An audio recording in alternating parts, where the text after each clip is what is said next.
time to catch another legendary, and this time obviously being Heatran. So strategy this time is basically we're going to be using Electros for pretty much the entire battle. If I remember correctly, he actually is all we use. But yeah, Electros is our Pokemon of choice here because we can obviously get the status affliction off, of course, and Thunderbolt does enough damage to bring it very close to red, and with Giga Drain being resisted the way that it is by Heatran, it can do some very minor damage, enough to kind of slowly inch it into the red. So that's what we're going to be kind of doing with Electros here. But so I mean, that's kind of how this is going to work. So yeah, I mean, that's how we'll be taking care of that. By the way, I kind of failed to mention something whenever I said that Reshiram was going to be our last team member. Technically I was only half right, and I'm sure that anyone that's played this game already understands, but you'll understand in about 3 minutes-ish, something like that. But yeah, as you can see, it's in the red now, and honestly I don't really care if Electros dies here. I mean, if he's going to be stubborn and ends up killing him, then it's fine. We have a lot of other Pokemon, including Reshiram, who can resist basically everything this thing can do. So I mean, it's no big deal really. I mean, we're going to heal after this, and then we're going to get started on, you know, the next area. So, yeah, because we kind of have to go through it anyways eventually to get to the Regis, which is it's obviously important. Thankfully, this wasn't that difficult. It took us no longer than 2 minutes to catch Heatran, even though I don't think his catch rate is very high, so I really think that we kind of lucked out there, but that could be just me. So I kind of want to cover a couple things that were announced for Japan. So just going from bottom up, another new event has been announced for Japan. If you go to Jump Festa 2015 on December 20th, you can receive several gifts. First is a special Linoon distribution. This Linoon is level 50 with the moves Extreme Speed, Helping Hand, Baby Doll Eyes, and Protect while holding a Focus Sash. In addition to this, if you participate in a special battle competition, you can win a PP Up or PP Max for your game. Finally, there will be okay, again, they don't, Serebii doesn't do this very well because he words it exactly like this. I'll go exactly how he words it.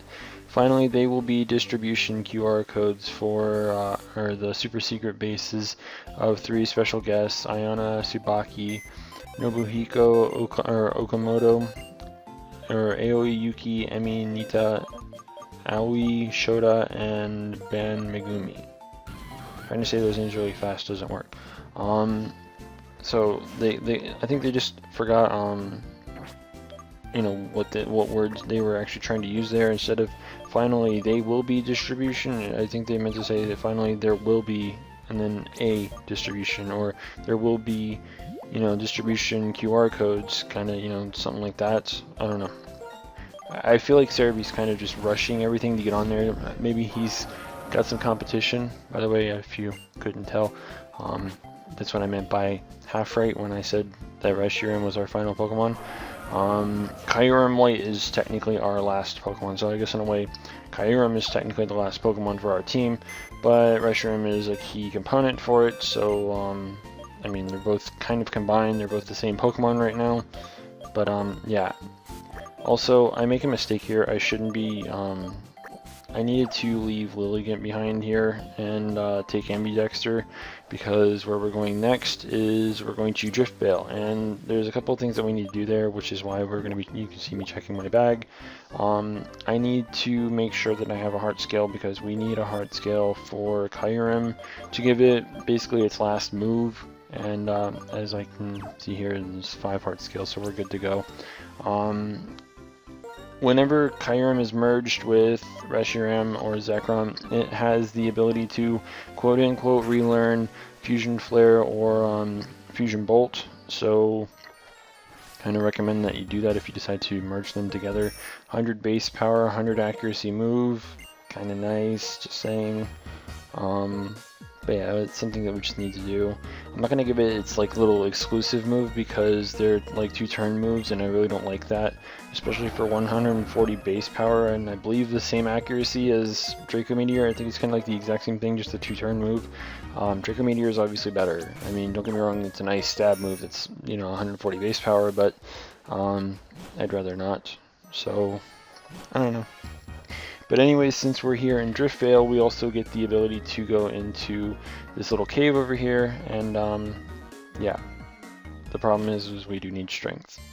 So Clay Tunnel, I mean, it's a thing. We'll be going through a good chunk of this, and we should probably be finishing this off in the next episode. Probably ending off just around the Regis, if not at the Regi, kind of like how we, you know, ended last episode off just at Heatran. So we might see something like that. So I don't know. We'll have to see how this plays out. I might actually do like a 20-minute long episode on, you know, Monday, just to kind of help push a little bit further into the, you know, end game, because we are very, very, very, very close to being done with this Let's Play now.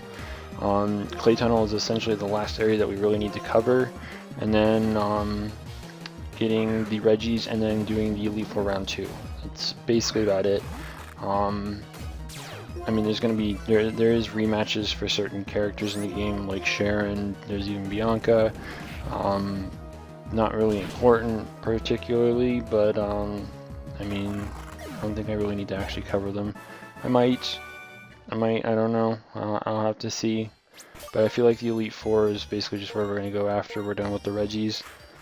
It's nothing too relevant in regards to, you know, I might do them before the Elite Four, that way I can do those two as well as I believe Cynthia, those like 3, and then I can get started on the Elite Four. I could probably get all that and probably the first 2 members of the Elite Four done in a single episode, as long as like none of them give me any kind of trouble. So I'd have to plan out all of the, you know, moves that I would be using against X Pokemon, stuff like that. I kind of do that already. At least when it comes to more serious fights. I mean, anyone that watches me, watches me regularly, whenever it comes to a legendary fight, I always have some kind of idea as to how I'm going into that battle and how I intend on catching it and the best way to do so. And believe it or not, I didn't actually test every Pokemon against Heatran. It was mainly just Espeon and Electros, because obviously you don't want to use Samurott, you obviously don't want to use Lilligant, and same applies to Lucario, and like Kyurem. I don't know how well that would have done, but kind of didn't want to like risk something stupid there, so I mean, it was just better to go with Electros or Espeon. And Espeon did a good amount of damage, but it just did too much. I needed something that could get it into that red mark, and that's why I went with Electros, because the magnet boosted Thunderbolt was enough to bring it down very close to the red, and with Giga being resistant like it was capable of being used several times until I felt like it was, you know, far enough into the red to be easier to catch. So and obviously we can't, you know, strength boulder that over to the other direction because we have to be off on that side. And there are other areas here being blocked off by tiny little boulders that, you know, look like the boulders that you used to push around in HeartGold, Soul Silver. Don't understand why they're here, but whatever. I mean, if you're gonna say that something's blocked off, then I mean, try to make it more like it's being blocked off by, you know, I don't know. But yeah.